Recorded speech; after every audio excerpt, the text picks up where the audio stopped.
দাঁড়িয়ে নামাজ পড়তে পারতাম না, বাংলা কমট একদম ইউজ করতাম না, মানে ইংলিশ কমটটা ইউজ করতাম, আর সিঁড়ি দিয়ে ওরা একদম উঠা যেত না। কিন্তু আমি দুবাইতে চিকিৎসা করছিলাম, ভালো হয়েছে না। আমি সিটাং হাসপাতালে আমার করেছিলাম, ভালো হয়েছে না। এখানে আজকে আমি 18 দিন ট্রিটমেন্ট নিয়েছি, একদম সুস্থ। আসসালামু আলাইকুম প্রিয় দর্শক, আমাদের অনেকের এই যে সমস্যা আছে, নিচে ঠিকমতো বসা যায় না।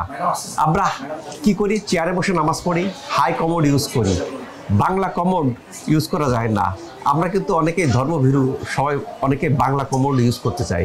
বাংলা কমোড বললে কি সুন্নত তরিকায় বসে ওয়াশরুম ব্যবহার করতে চাই, পারি না। কেন? কষ্ট হয়। এই যে জটিলতাগুলো হয়, হলে কি হয়, আমাদের ডাক্তার বলে দেন যে হাই কমোড ইউজ করবেন, চেয়ারে বসে নামাজ পড়বেন। মনের মধ্যে খুঁতখুত থাকে যে একটু যদি দাঁড়িয়ে সুন্নত তরিকায় নামাজ পড়তে পারতাম, ঠিক মতো বসতে পারতাম, বাংলা কমোড ইউজ করতে পারতাম, কত ভালো হতো।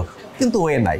যার কাছে চায় সে কি বলবে যে ভাই আপনি চেয়ারে বসে নামাজ পড়বেন, দাঁড়িয়ে নামাজ পড়বেন না। এই যে জটিলতাগুলো দেখা দেয়। আজকের পেশেন্টের অভিব্যক্তি দিয়ে আপনি কি সমস্যা ছিল? আমার সমস্যা আজকে স্যার 2 বছর ধরে সমস্যা। একটু মানে কোমরে হালকা ব্যথা ছিল, কিন্তু সবচেয়ে ব্যথা বেশি এখানে আমার পার নিচে, মানে বাম পার নিচে এখানে প্রচুর ব্যথা ছিল। কিন্তু আমি দাঁড়িয়ে নামাজ পড়তে পারতাম না, বাংলা কমট একদম ইউজ করতাম না, মানে ইংলিশ কমটটা ইউজ করতাম, আর সিঁড়ি দিয়ে ওরা একদম উঠা যেত না। সিঁড়িতে ওঠা যাইতো না, একদম উঠা যেত না, একদম। সিঁড়িতে উঠতে পারেন না এরকম রোগের সংখ্যা অনেক। আজকেও আমার কয়েকজন আসছেন যে স্যার সিঁড়ি বাই ওঠা যায় না, সিঁড়ি বাই নিচের দিকে নামা যায় না, নামতে উঠতে কষ্ট হয়। ইনারও সেই জটিলতাগুলো ছিল, আর নিচে বসা যাইতো না, নিচে একদম বসা যাইতো না। এই সবসময় মানে ইংলিশ কমটটা ইউজ করতাম। এরপর আমি একজন দুবাই প্রবাসী, কক্সবাজার থেকে এসে আপনার ভিডিও দেখিয়েন, কিন্তু আমি দুবাইতে চিকিৎসা করছিলাম, ভালো হয়েছে না। আমি সিটাং হাসপাতালে আমার করেছিলাম, ভালো হয়েছে না। এখানে আজকে আমি 18 দিন ট্রিটমেন্ট নিয়েছি, একদম সুস্থ, একদম সুস্থ, 100% সুস্থ। এখন কি বসা যায়? অবশ্যই বসেন, বসেন। আগে এইভাবে বসা যাইতো না, বসে আর বসে থাকেন না রে ভাই, এইভাবে বসা যাইতো না, এভাবে একদম বসা যাইতো না। আচ্ছা, ওঠে তার বাইরে। আমি হাসতেছি, যে নিচে বসতে পারেন না তার যন্ত্রণাটা বোঝেন, বুঝতে পারছেন? যে এরকম করে স্যার এর নিচে আর বসা যায় না। আমি সবটা রোগী আমি নিজে দেখি, দেখার পর আমি বলি কটটুক বসেন, স্যার একটু বসা যায়, আর বসা যায় না। সেই বোঝেন যে রোগে টান লাগে। এনারও সেই জটিলতাগুলো ছিল। আজকে 18 দিন ট্রিটমেন্ট নেওয়ার পরে ইনি সুস্থ, সম্পূর্ণ সুস্থ, ব্যথামুক্ত। কোমরে যে ব্যথা ছিল, সায়াটিকার ব্যথা ছিল, ব্যথা নেই। 3টা সমস্যা ছিল। এখন কি নামাজ পড়তে কষ্ট হয়? না, কোনো কষ্ট নাই। সিঁড়ি বাই ওঠা নামা একদম ওঠা নামা করা যায়। আমাকে এখানে সবচেয়ে বেশি ভালো লাগছে, মানে প্রত্যেকটা ডাক্তার আমার তো প্রতিদিন মানে কি জিজ্ঞাসা, মানে আজকে কিরকম লাগতেছে, আজকে মানে ট্রিটমেন্ট দেওয়ার আগে মানে আজকে কি ভালো লাগতেছে, কিরকম ট্রিটমেন্ট মানে দেওয়া যায়, এভাবে মানে এরা ট্রিটমেন্ট দেয়। খুব ভালো লাগছে, এটা সবচেয়ে।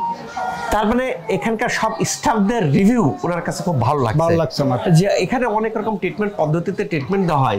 কাজেই অন্য হাসপাতালে গেলে মানে ডাক্তারে বা 1টা 2টা এরপরে বলতে পারে না, বা আপনার 1000 টাকা 1200 টাকা বিজন নিচে 1টা 2টা বলতে পারবে। এখানে প্রত্যেকটা ডাক্তার আপনার প্রতিদিন মানে বলতে পারি আমার এই সমস্যা, তাহলে এই অনুযায়ী ট্রিটমেন্ট দাও, আমার এই সমস্যা এই অনুযায়ী ট্রিটমেন্ট দাও, এভাবে খুব ভালো লাগছে। এটা সবচেয়ে বড় কথা কি, আমার এই যে জটিলতা যদি থাকে, আমি নিচে বসতে পারি না, আমি সিঁড়ি বাই উঠতে পারি না, আমার দাঁড়িয়ে থাকতে কষ্ট হয়, এই রিলিফ করতে হবে।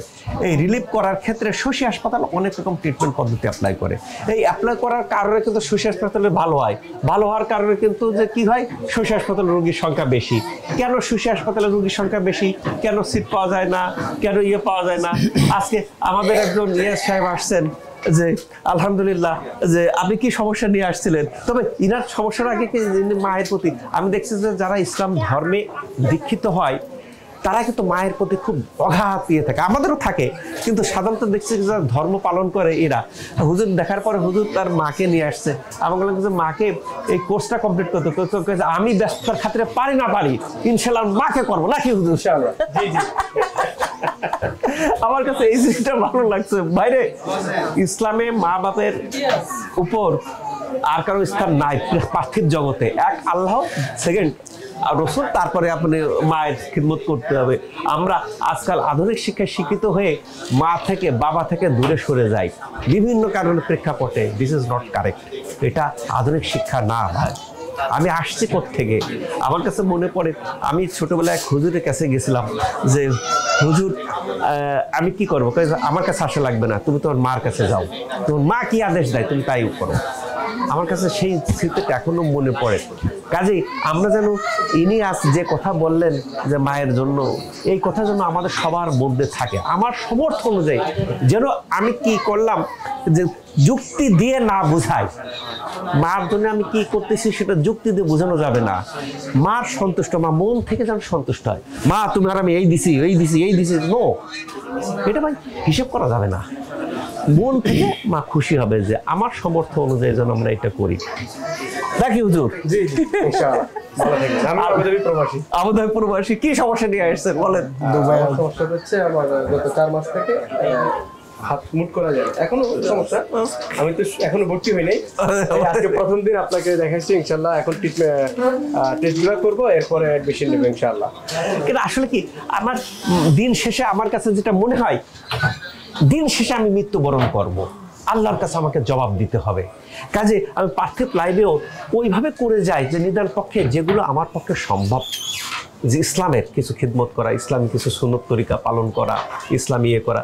কিন্তু আমি তো অমরত্ব লাভ করতে পারবো না, আমি কবে মারা যাব আল্লাহ তাআলা ভালো জানে। কাজেই ইসলামের যে দৃষ্টিভঙ্গি আছে করে যায় না, যে মৃত্যুর পরে আল্লাহ তাআলা ভালো জানেন যে কাকে কিভাবে কি করবেন।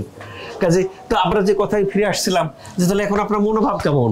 আলহামদুলিল্লাহ 100% সুস্থ ইনশাআল্লাহ, আলহামদুলিল্লাহ। এই যে হাসপাতালে আসার পরে বেশি খুশি হয়েছি, মানে সুস্থ হয়ে গেছি। শশী হাসপাতালে আসার পরে 100% সুস্থ হয়ে গেছে, একদম ব্যথা নাই আমার। যে আজকে এই যে 18 দিন ট্রিটমেন্ট নিছি। কতদিন? 18 দিন। 18 দিন।